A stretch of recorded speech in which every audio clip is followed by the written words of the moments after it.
Besok penentuan siapa pemenang. Yang menang tentu harus tetap rendah hati. Yang kalah harus berbesar hati. Problemnya kan di situ. Tidak semua elit kemudian bisa seia sekata antara perkataan dan perbuatan. Ya, kalau dari masing-masing capresnya itu kan udah jelas ya. Jadi menurut saya ya memang harus, kalau siapapun yang menang gitu ya harus menang. Itu istilah orang Jawa itu tidak menyoraki gitu ya, tidak euforia yang berlebihan gitu. Jadi ya biasa saja, kalau perlu ya pergi, kalau yang muslim pergilah sujud syukur dan lain sebagainya, nggak usah berlebih-lebihan gitu. Kalau yang kalah juga begitu, kalah nggak usah kalap ya, seolah-olah dunia udah mau kiamat gitu ya. Jadi ya kalau kalah sekarang nanti 5 tahun lagi maju lagi misalnya, itu kan masih ada peluang kesempatan seperti itu. Jadi dan sebetulnya selama proses penghitungan sejak dari TPS sampai rekap pada tingkat provinsi dan apalagi tingkat nasional, sungguhnya kan isyarat-isyaratnya kan udah cukup jelas gitu ya sepanjang beberapa hari ini. Artinya itu ada waktu untuk mempersiapkan psikologi masing-masing, psikologi yang mau menang dan psikologi orang yang mau kalah. Jadi tapi kan masalah sama-sama klaim sama-sama menang nih, Prof. Iya, tapi kan indikasinya udah setelah penghitungan rekap begini kan udah mulai terlihat. Jadi seharusnya udah disiapkan sikap mental yang siap gitu ya untuk menghadapi itu, kemungkinan menang dan kemungkinan kalah. Jadi oleh karena itulah saya kira kalau kita sebagai orang yang beragama dan kemudian juga orang yang Pancasilais begitu, maka harus kita kembalikan paling tidak kepada dua hal, dua prinsip, dua pilar, dua sila Pancasila itu. Pertama, kita adalah orang-orang yang berketuhanan gitu. Kalau kita mengamuk-ngamuk karena kalah, itu seolah kita nggak bertuhan gitu, nggak percaya bahwa Tuhan itu bersikap maha adil. Yang kedua, sila kedua, kemanusiaan yang adil dan beradab gitu. Jadi kalau misalnya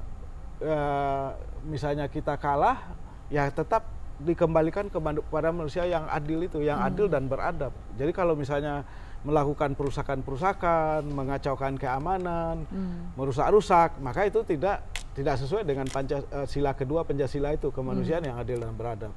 Saya kira kita semua sepakat lah. Saya kira capres, cawapres dan para pendukungnya semuanya sepakat bahwa kita punya komitmen nilai pada Pancasila itu sendiri. Dalam hal ini dua itu tadi, apalagi yang ketiga, persatuan Indonesia.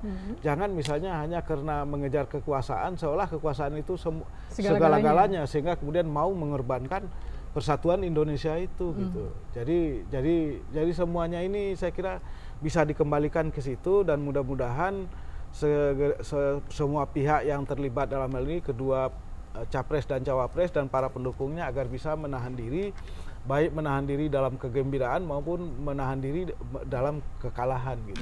Gesekan pasti bisa saja terjadi, Pak Agus. Walaupun mungkin ada himbauan dari masing-masing capres dan cawapres terhadap tim relawan mereka, tapi gesekan di lapangan bisa saja terjadi, dan segala hal bisa di luar kemungkinan yang kita bayangkan, Pak Agus. Iya, memang semua mungkin terjadi, Mbak Desi. Gesekan mungkin terjadi, aman juga mungkin terjadi. Tergantung daripada niat hati kita masing-masing. Mau apakah kita mau seperti apa yang disampaikan Profesor tadi, melihat Pancasila itu secara utuh demi bangsa Indonesia. Kemenangan yang akan diperoleh ini adalah kemenangan rakyat. Betul. Kita berdemokrasi, berpesta ini, berkompetisi. Kompetisi itu pasti ada yang menang, ada yang kalah. Ya, sehingga kompetisi itulah nanti yang akan menghasilkan, apabila pemimpin ini terpilih, itulah pilihan rakyat. Baik yang kalah terutama, termasuk yang menang, mari kita sama-sama bahu-membahu 5 tahun ini. Kita dukung program-programnya sehingga bisa mensejahterakan rakyatnya 5 tahun ke depan minimal. Nah, sehingga untuk 5 tahun berikutnya tinggal bagaimana nanti mekanisme pemilihan umum yang akan datang. Jangan karena kalah tadi Profesor bilang langsung kita terus nggak terima, merusak. Kalau kita merasa ada hal-hal yang perlu dibenahi, kita benahi bersama. Kalau melihat hasilnya ada yang kurang, lakukan mekanisme yang ada lewat MK. Ajukan protes, ada mekanismenya gitu, Mbak. Prof, real count yang ada di KPU walaupun baru 22 provinsi, tapi sebetulnya hampir mendekati angka dari quick count yang dirilis pada tanggal 9 Juli yang lalu. Hampir 5% lebih menurut Anda perlukah kemudian ada upaya ke MK atau sebaiknya berhenti sampai di situ? Saya kira boleh aja upaya itu ya, tetapi untuk membalikkan suara misalnya, mengubah misalnya kalau 5% itu kan sekitar 8 sampai 9 juta ya. Itu kan mustahil, nggak mungkin. Itu harus dilakukan pemungutan suara ulang di beberapa provinsi ya. Terutama yang di luar Jawa. Jadi nggak mungkin. Jadi itu usaha yang sia-sia dan usaha yang kemudian bisa menimbulkan dampak-dampak yang lebih negatif lagi terhadap kehidupan kita berbangsa dan bernegara. Saya kira semua pihak harus memelihara martabat bangsa kita, negara kita, karena selama ini pemilu Indonesia itu yang paling aman di seluruh dunia. Dan bahkan koran-koran media internasional menyebut bahwa Indonesia ini luar biasa. Dengan ukuran yang begitu besar, dari Merauke sampai ke Sabang itu sama dengan Istanbul ke Dublin, itu bisa menyelenggarakan pemilu 1 hari dan damai gitu kan. Yang 9 Juli kemarin, yang sebelumnya 9 April juga damai. Itu tidak mudah. Oleh karena itu menurut saya pada dasarnya masyarakat kita itu sangat toleran gitu. Jadi janganlah misalnya toleransi seperti itu dirusak misalnya dengan tidak mau, misalnya dengan mengumbar atau mengekspresikan kemenangan berlebih-lebihan.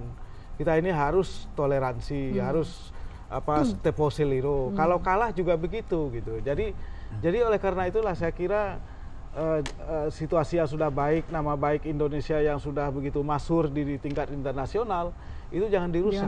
Jangan dirusak. Karena ini menyangkut harkat dan martabat bangsa di dunia internasional. Oke, Pak Agus, terakhir, euforia kemenangan bisa saja kemudian muncul dalam bentuk macam-macam. Ada yang kemudian pawai, ada yang kemudian konvoy dengan truk gandeng gitu misalnya. Dan itu kan memicu rasa psikologis dan menimbulkan semacam kecemburuan mungkin bagi yang kalah. Apakah itu akan dilarang atau seperti apa tidak?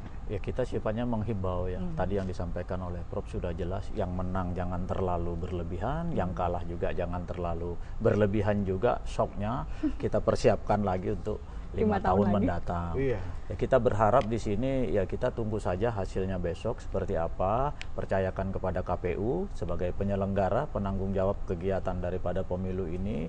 Apapun hasilnya, kalau ada hal-hal yang masih itu mekanismenya sudah jelas, itu mungkin tidak perlu melihat ataupun semacam ada perasaan-perasaan karena media sosial ini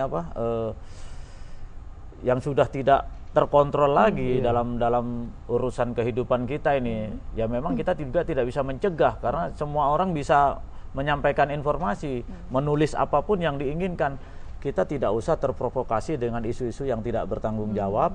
Dan kami dari kepolisian dibantu oleh teman-teman kami TNI siap mengamankan pelaksanaan rekapitulasi besok. Dan kita berharap masyarakat tetap melaksanakan aktivitas seperti biasa. Oke, Prof, terakhir, kontestasi politik ini pasti menghasilkan pemenang dan juga ada yang kalah.